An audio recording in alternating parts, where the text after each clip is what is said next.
Road ರೇಜ್ ಪ್ರಕರಣದಲ್ಲಿ ನೆಲಮಂಗಲದಲ್ಲಿ ಮಾಜಿ ಸಂಸದ ಅನಂತಕುಮಾರ್ ಹೆಗಡೆ ವಿರುದ್ಧ ಎಫ್ಐಆರ್ ದಾಖಲಾಗಿತ್ತು. ನಿಮಗೆಲ್ಲ ಗೊತ್ತಿರುವಂತಹ ವಿಚಾರ.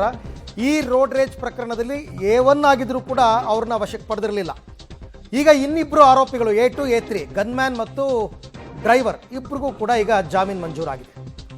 ರೋಡ್ ರೇಜ್ ಪ್ರಕರಣದಲ್ಲಿ ಇಬ್ಬರು ಆರೋಪಿಗಳಿಗೆ ಕೋರ್ಟ್ ಜಾಮೀನನ್ನು ಮಂಜೂರು ಮಾಡಿದೆ.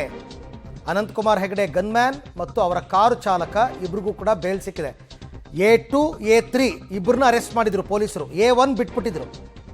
ಈಗ ಅವರಿಬ್ಬರನ್ನು ಕೋರ್ಟ್ಗೆ ಹಾಜರುಪಡಿಸಿದಾಗ ಅವ್ರದ್ದು ಜಾಮೀನಿಗೆ ಅಪ್ಲೈ ಮಾಡ್ಕೊಂಡಿದ್ದಾರೆ. ಕೋರ್ಟ್ ಅವರಿಗೆ ಜಾಮೀನು ಕೊಟ್ಟಿದೆ.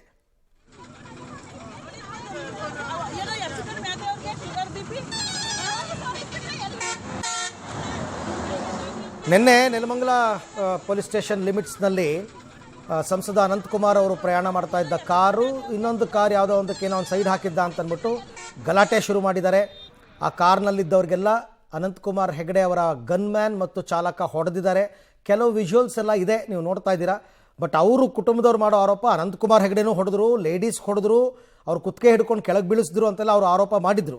ದೂರನ್ನ ಕೂಡ ಕೊಟ್ಟಿದ್ದರು ಪೊಲೀಸ್ ಸ್ಟೇಷನ್ನಲ್ಲಿ. ದೂರಿನಲ್ಲಿ FIR ಆಗಿತ್ತು. ಬಟ್ ಅನಂತಕುಮಾರ್ ಹೆಗಡೆ ಅರೆಸ್ಟ್ ಆಗಿರಲಿಲ್ಲ.